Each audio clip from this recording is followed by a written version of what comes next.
اعوذ باللہ من الشیطان الرجیم بسم اللہ الرحمن الرحیم قد يعلم الله المعوقين منكم والقائلين لإخوانهم هلم إلينا ولا يأتون البأس إلا قليلا أشحة عليكم فإذا جاء الخوف رأيتهم ينظرون إليك تدور أعينهم كالذي يغشى عليه من الموت فإذا ذهب الخوف سلقوكم بألسنة حداد أشحة على الخير أولئك لم يؤمنوا فأحبط الله أعمالهم وكان ذلك على الله يسيرا۔ سورہ الاحزاب کی آیت نمبر 18 سے میں نے تلاوت کی ہے، 2 آیات مبارکہ۔ ان آیات میں بھی غزوہ احزاب سے متعلق منافقین کی شرارتوں اور ان کے کرتوتوں اور ان کی حرکتوں کا تذکرہ ہے۔ فرماتے ہیں قد یعلم اللہ المعوقین منکم،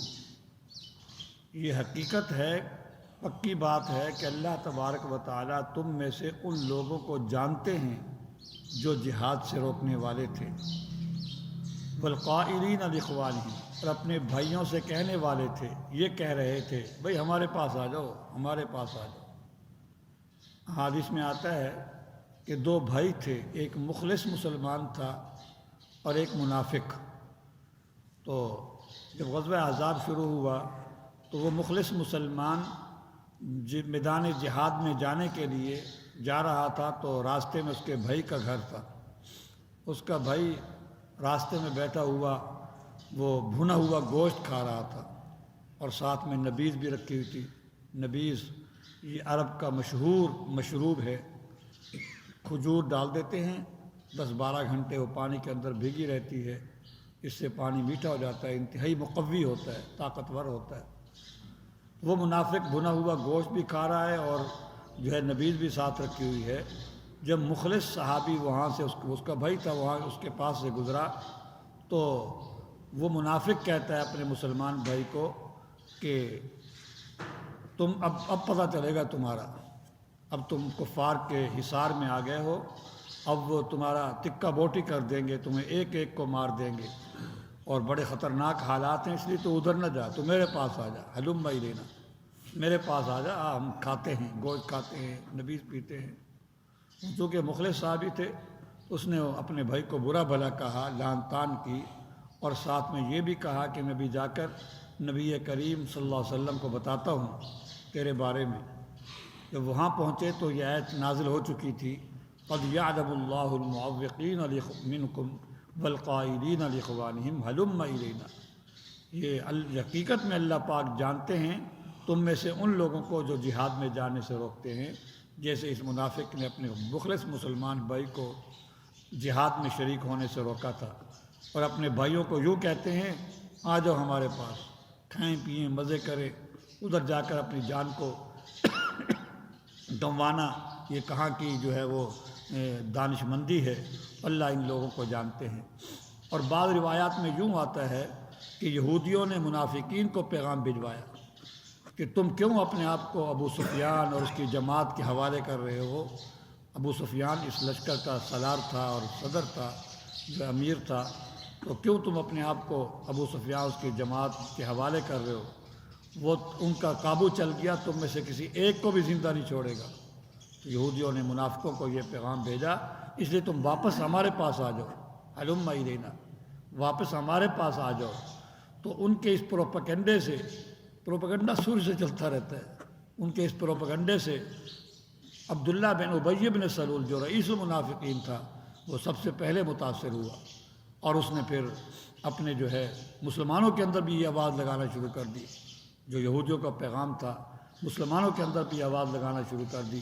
تو اسی کو اللہ تبارک و تعالیٰ نے یہاں نقل کیا کہ اللہ جانتے ہیں ان لوگوں کو جو تم میں سے جہاد سے روکنے والے ہیں اور اپنے بھائیوں کو کہنے والے ہیں۔ اگر پہلی تفسیر لی جائے، جیسے میں نے پہلے واقعہ بیان کیا، وہاں بھائی سے مراد نسبی بھائی ہے، وہ سگے بھائی تھے آپس میں۔ اگر دوسری حدیث جو میں نے بیان کی ہے تو پھر یہاں برادری سے مراد جو ہے وہ نسبی بھائی نہیں ہے بلکہ وطنی بھائی ہے، گویا کہ وہ منافقین مسلمانوں کو جو اپنے ان کے وطنی بھائی تھے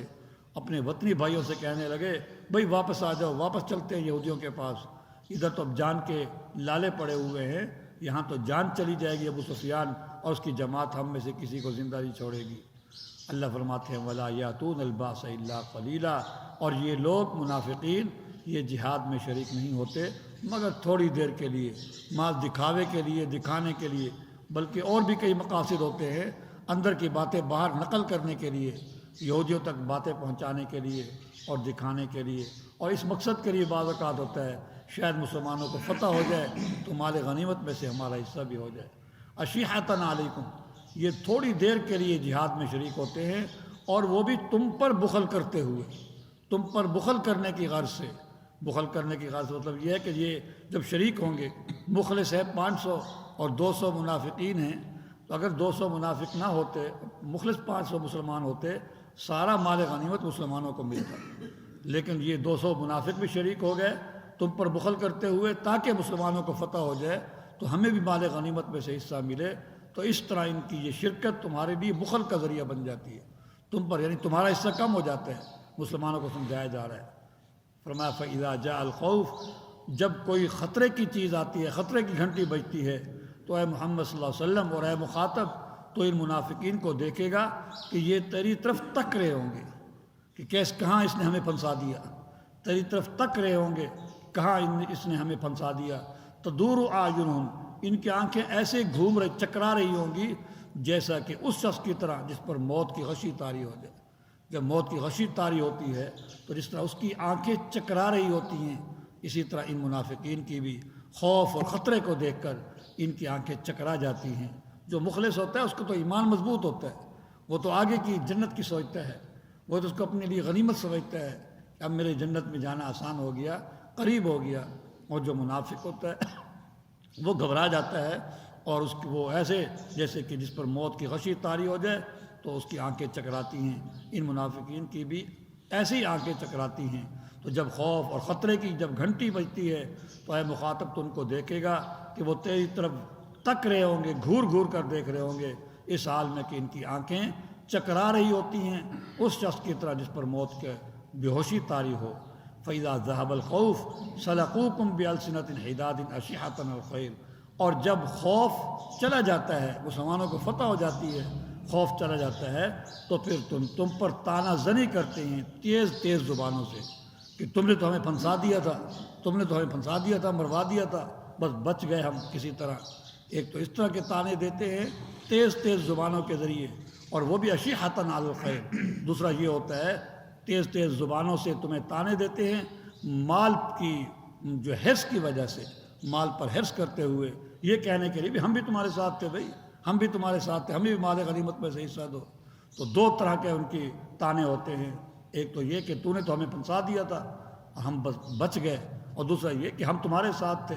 حالانکہ یہ جنگ میں تھوڑی دیر کے لیے آتے ہیں، وہ بھی دکھاوے کے لیے آتے ہیں، اور وہ بھی مخبری کرنے کے لیے آتے ہیں، اور افواہیں پھیلانے کے لیے آتے ہیں، مقاصد ان کے کچھ اور ہوتے ہیں۔ لیکن جب خوف چلا جاتا ہے، مسلمانوں کو فتح ہوتی ہے، تو پھر تیز تیز زبانوں کے ساتھ تمہیں تانا زری کرتے ہیں مال کی محبت کی وجہ سے اور مال پر حرص کرتے ہوئے۔ اللہ فرماتے ہیں یہ وہ لوگ ہیں اولئک لم یؤمنوا، یہ در حقیقت ایمان ہی نہیں لائے، یہ ایمان ہی نہیں لائے۔ فَأَحْبَطَ اللَّهُ أَعْمَالَهُمْ، تو دنیا کے اندر ان کا کوئی عمل ہوگا، کبھی یہ مسلمانوں کے ساتھ مل کر نماز پڑھ رہے ہیں، کبھی زکوٰۃ لے کر آ رہے ہیں، کبھی روزے رکھ رہے ہیں، کبھی جہاد میں شریک ہو رہے ہیں، ان کے ان اعمال کو اللہ پاک اکارت کر دے گا، بیکار کر دے گا، کیونکہ ایمان کے بغیر کوئی عمل اللہ کے ہاں قبول نہیں ہوتا۔ وَكَانَ ذَلِكَ عَلَى اللَّهِ يَسِيرًا، اور یہ چیز اللہ